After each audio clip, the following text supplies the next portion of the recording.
Cumprimentar, se me permitem, particularmente os colegas deste painel que vou agora coordenar, começando pelo professor Jorge Bacelar Gouveia, que vai fazer uma intervenção sobre o estado de emergência à luz do direito constitucional, o doutor Rui Pereira, que intervirá de seguida depois com uma comunicação sobre segurança interna e forças de segurança, e finalmente, neste painel, a segurança comunitária e a pandemia Covid-19,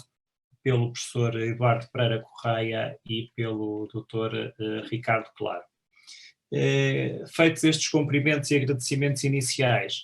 e sabendo que esta temática é cada vez mais importante nos dias que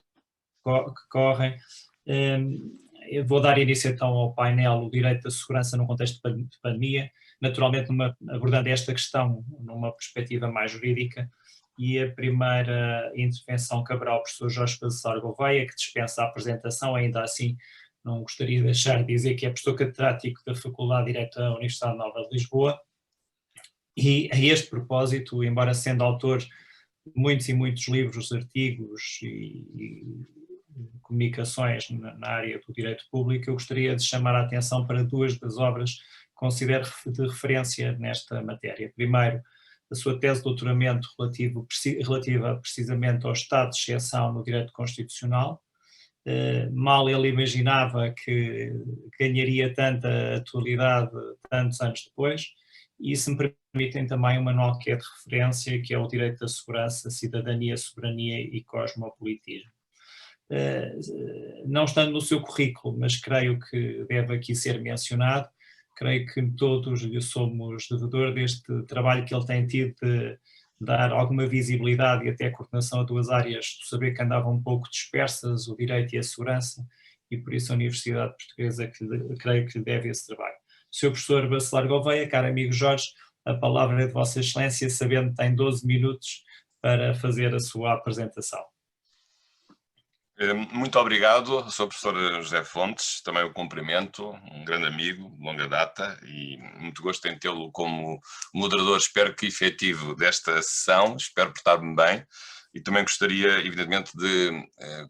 cumprimentar os colegas deste painel, o professor Rui Pereira, o professor Eduardo Pereira Correia, acho que em breve apresentará o seu livro sobre os Presidentes da República, sua tese de doutoramento, e também o Dr. Ricardo Claro, doutorando também da Nova Direito. Eu já agora queria só acrescentar mais um ponto que me esqueci de referir, é que, uma vez que não está aqui ninguém do CEDIS, que é o Centro de Investigação da Faculdade de Direito da Universidade Nova, eu também integro esse Centro de Investigação, já fui diretor, já não sou há uns anos, mas também, portanto, posso invocar essa pertença, até porque nesse Centro de Investigação também uma das linhas de pesquisa que lá é desenvolvida é precisamente nesta área do direito de segurança e democracia. Mas agora, indo diretamente ao assunto que me traz aqui nestes já 10 minutos que me restam. É evidente que, do ponto de vista do direito, a emergência tem que ser sempre um tratamento. Nós normalmente vivemos em circunstâncias de normalidade. A nossa vida, tendo evidentemente ciclos, não somos eternos, mas a nossa vida tem um contexto nas várias fases que ela tem de normalidade. E, portanto, de vida corrente, até de uma saudável de rotina. Mas também é verdade que quer as nossas vidas pessoais, quer as nossas vidas em comunidade, muitas vezes enfrentam crises. E, portanto, o direito não pode estar só a pensar naquilo que acontece de bom, ou aquilo que acontece de normal, mas também deve pensar e deve reagir, ou até prevenir, aquilo que acontece de mal, as crises, podemos dizer assim como conceito genérico. E, portanto, ao lado de um direito da normalidade, que é o direito do comum, do cotidiano, também é um direito da crise, que precisamente tem um objetivo que é fazer com que a crise termine e tudo possa voltar à normalidade, porque o que é bom é viver a normalidade, não é? O bom não é viver em crise. E isto tanto nas crises económicas, nas crises políticas, nas crises culturais, mas também nas crises da aplicação do direito, porque o direito, evidentemente, que é uma ordem jurídica que define os nossos comportamentos em sociedade e, portanto, também tem que estar de acordo com aquilo que acontece na sociedade. E, portanto, na sociedade há momentos de normalidade, há um direito da normalidade. Se na sociedade há momentos de crise, também tem de haver um direito de crise para enfrentar essas crises e para que, findas as crises, possam voltar à normalidade pré-existente. Isto não é só no direito público ou aqui em particular nos direitos fundamentais, que estão agregados ao chamado direito constitucional, mas é uma realidade que é transversal a todos os ramos do direito. Aliás, isso tem sido visto em múltiplos aspectos da atividade dos últimos meses. Enfrentamos problemas nos inquilinos, os senhorios, os centros comerciais, se fecham mais tarde, se fecham mais cedo, os prejuízos para os restaurantes, os trabalhadores que estão a ser despedidos ou não e por quanto tempo, os bancos que se devem dar moratórias para os empréstimos bancários. Portanto, há aqui um conjunto de instrumentos que agora ficam a funcionar, que são instrumentos de crise que se aplicam aos vários ramos do direito, e portanto também ao direito privado, aos direitos dos negócios, ao direito do trabalho, até ao direito administrativo, quando é necessário muitas vezes acelerar as contratações, porque não é possível em casos de urgência, esperar pelo cumprimento dos procedimentos normais, que muitas vezes se tornariam tardios demais para resolver a crise que está instalada e que nós devemos enfrentar. E, portanto, os mecanismos do direito da crise não são só mecanismos do direito constitucional, mas eles acabam por existir em todas as áreas do direito. Aliás, nos últimos meses, os juristas assistiram a esse, num certo sentido, magnífico exercício, embora pelas más razões, foi realmente ver todos os juristas a trabalharem nas suas diferentes áreas e como se pode ver a diferença entre o direito da normalidade e o direito da crise. Agora, no caso específico que aqui me traz, que é a área que eu domino, é um problema muito específico, que é saber se nós, tendo direitos fundamentais, e isso é uma conquista hoje do Estado Constitucional, desde das Revoluções Liberais, e aqui na Europa, na Revolução Francesa, que foi um momento muito importante, saber se nós podemos manter os mesmos direitos perante uma situação de crise, ou se podemos ficar sem direitos enquanto dura a crise, e em que condições, e com que fundamentos, e com que objetivos, e com que procedimentos. No fundo, a questão é esta. Saber se, para enfrentar uma crise, é legítimo que o Estado nos tire os direitos, ou se ainda assim, por maior que seja a crise, o Estado deve sempre proteger o mínimo dos direitos dos cidadãos. E este é que é o tópico fundamental, e é a grande dificuldade do direito constitucional nas últimas décadas, e, digamos, no fundo é uma dificuldade, eu diria, existencial ao próprio desenvolvimento do constitucionalismo, que é manter este equilíbrio entre, por um lado, dispor de mecanismos que com maior eficácia possam enfrentar a crise, dando mais poder ao Estado, para, nos momentos de crise, ser mais ativo para combater esses fenómenos, e sobretudo incrementando e fazendo crescer o poder executivo, porque normalmente as crises resolvem-se com a ação do poder executivo, normalmente, mas ao mesmo tempo também que esse poder executivo não seja tão exagerado e tão brutal que impeça o regresso à normalidade prévia em que nós tínhamos o exercício dos direitos. E claro que o poder executivo, para ser aumentado, muitas vezes isso só pode ser feito à custa da suspensão dos direitos dos cidadãos, porque se há um golpe de Estado e é necessário prender pessoas de uma forma mais célere e até indiscriminada e com urgência, não podemos manter as mesmas garantias que teríamos numa situação de normalidade, por exemplo. Ou se há um golpe de Estado e há meios de comunicação social que estão a transmitir mensagens revolucionárias, a única coisa que há a fazer é fechar os meios de comunicação social para que essa mensagem, digamos assim, revolucionária não se propague e não ponha em causa, digamos, o objetivo de manter a estabilidade constitucional que está a ser posta em causa por uma tentativa de golpe de Estado ou por um golpe de Estado consumado. Portanto, vejam que muitas vezes estes direitos têm que ser suspensos precisamente para permitir aumentar a capacidade de intervenção dos poderes públicos, sobretudo do poder executivo, para que durante um certo período de tempo, fim dessa ação mais enérgica do poder público, possamos voltar à situação de normalidade e, portanto, os cidadãos não perdendo os direitos, apenas vendo parte dos seus direitos suspensos. Depois há aqui várias questões que se podem colocar, que são questões complexas. E depois uma coisa é a teoria geral do direito de exceção, outra coisa são as opções concretas de cada país. Enfim, na tese ultimamente que o professor Fontes simpaticamente referiu, fiz uma viagem de direito comparado e também de histórica sobre os vários instrumentos de crise. Talvez não valha a pena agora referir isso, mas confinando aqui à realidade portuguesa, nós temos basicamente na Constituição dois instrumentos. O estado de sítio e o estado de emergência, porque são os dois institutos de maior crise que a Constituição aceita para permitir a suspensão de direitos, não de todos, mas de uma boa parte dos direitos, sendo essa a necessidade de acordo com o princípio da proporcionalidade. Embora depois haja uma distinção que na Constituição é fluida, para não dizer inexistente, porque é uma distinção quantitativa e não qualitativa entre o estado de sítio e o estado de emergência. O estado de sítio é um estado de crise mais grave, um estado de exceção mais grave, enquanto que o estado de emergência é um estado de exceção menos grave. Depois há uma lei ordinária, que é a lei do regime do estado de sítio e do estado de emergência, a lei 44/86, que depois ela sim faz uma distinção já de cariz qualitativo entre aquilo que é o estado de sítio e o estado de emergência. E, de facto, do ponto de vista do estado de emergência, é reservada às situações de calamidade pública, que é aquilo que nós estamos neste momento a viver, portanto, considerando a epidemia uma das possíveis calamidades públicas, neste caso uma crise de natureza sanitária. Ora bem, mas, portanto, estes estados de exceção são, por definição, temporários. A nossa Constituição é até muito precisa, porque diz que só podem ser decretados pelo período máximo de 15 dias. Aliás, até naquilo que estamos a ver, e nos países não é assim, mas a nossa Constituição é muito rigorosa nisso. Há agora aqui uma dificuldade, que é, no fundo, prever um estado de emergência para um mês, mas já se anunciou que haverá um segundo estado de emergência para um segundo período de 15 dias, mas neste momento não pode ser decretado, porque só pode ser decretado o novo estado, a renovação do estado de emergência, quando o primeiro, a prévia declaração se estiver esgotado. Mas já politicamente foi anunciado que haverá, aliás, isso foi a primeira vez que aconteceu, que já está confirmada que haverá uma segunda declaração logo ao fim desta declaração que está em vigor, esta renovação que está em vigor do estado de emergência. Mas, portanto, isso mostra também a preocupação em torno deste instituto, porque, de facto, é através do estado de emergência que nós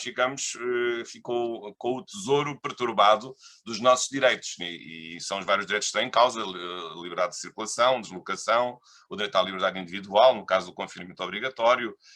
o direito à privacidade dos dados de saúde, por exemplo, e agora estou a falar desta versão do estado de emergência, porque na versão da primavera, como sabem, houve uma maior multiplicidade, um maior número de direitos que foram suspensos. Mas, portanto, o estado de emergência é isto, significa uma declaração feita pelo Presidente da República, que tem que ter o acordo de dois órgãos de soberania, digamos em coautoria: o chefe de Estado, que declara, mas com autorização prévia da Assembleia da República, mas que tem a máxima potência de ser uma declaração que suspende direitos e aumenta os poderes executivos dos órgãos de natureza executiva. E a Constituição é pouco clara, mas não põe em causa as competências dos outros órgãos, mas evidentemente que aumentando o poder executivo e suspendendo os direitos, o campo, digamos, fáctico de manobra dos órgãos com poder executivo é sempre muito maior do que se essa declaração não existisse. Portanto, este é o quadro que nós temos de viver. Eu penso que foi importante, por parte do poder político, ter-se chegado à conclusão, enfim, que falei muitas vezes sobre isso, eu e muitos colegas constitucionalistas, não é nenhuma originalidade, referimos muito a necessidade de ter o cuidado de usar os instrumentos que são apropriados para as situações de exceção, e não lançar mão de institutos de crise que muitas vezes não se apresentam adequados a combater essas mesmas crises. E depois tivemos problemas sérios ao longo destes meses, que têm sido, aliás, referidos agora ultimamente, de ilegalidades que foram cometidas na execução, sobretudo de Estados que não são de exceção constitucional, mas são de crise de proteção civil, como foi o caso da situação de calamidade pública, em que nos Açores, por diversas vezes, cidadãos que foram colocados em quarentena obrigatória foram libertados pelo Tribunal após o êxito de uma providências de habeas corpus que foram intentadas para obter a sua liberdade, a sua libertação. E, portanto, isto também significa, e é a experiência que nós hoje temos, que foi boa a solução que agora se está a viver de regressar a um estado de emergência, ainda que mais limitado, mas que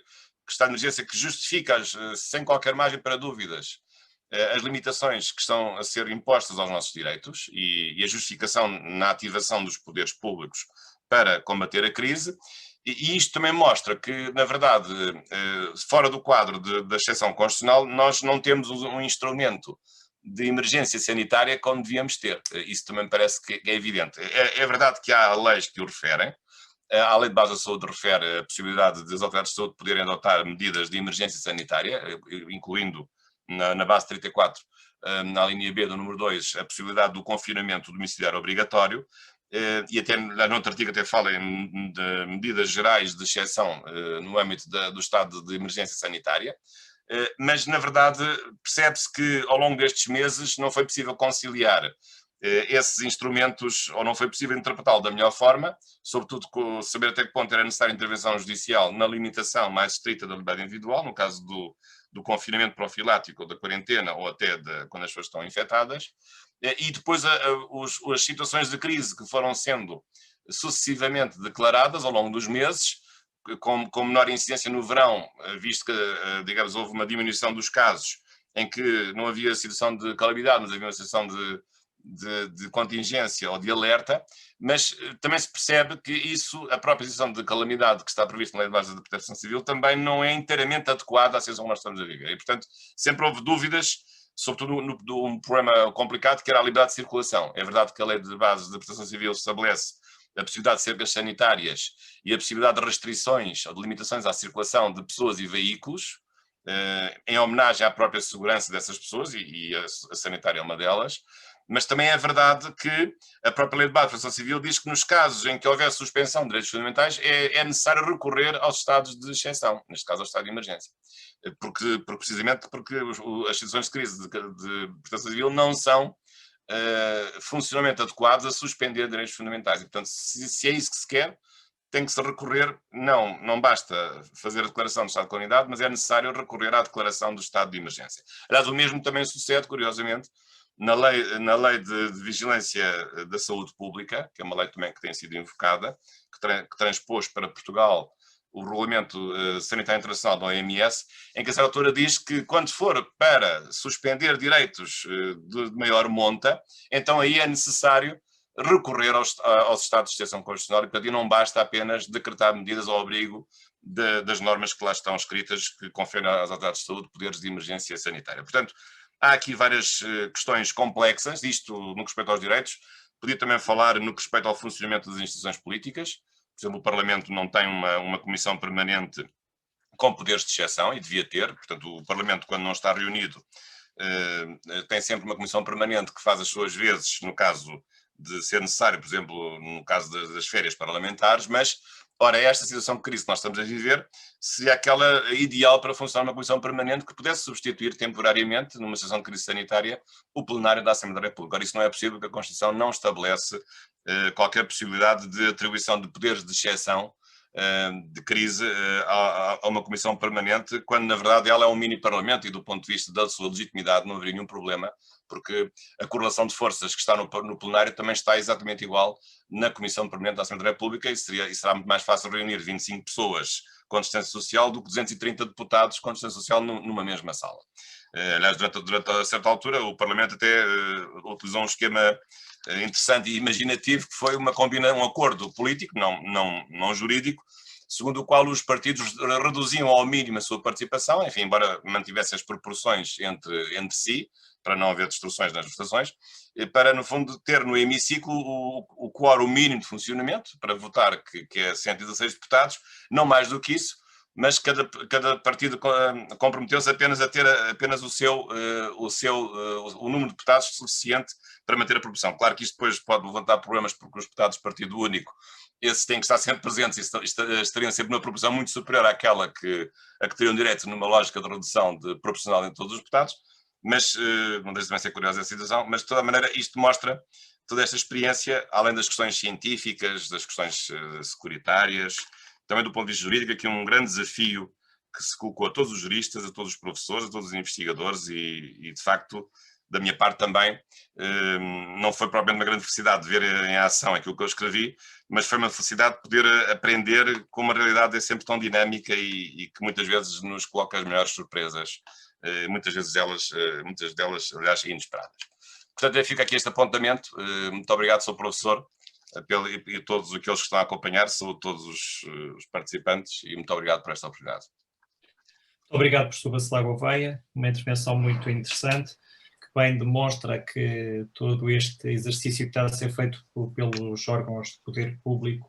é um bocadinho, numa expressão inglesa, é uma formação on job, porque realmente não havia um manual de boas práticas que nos explicasse ou que nos chamasse a atenção para um ou outro aspecto, mas que o professor Jorge Bacelar Gouveia, quer na sua tese de doutoramento, quer agora na sua intervenção, chamou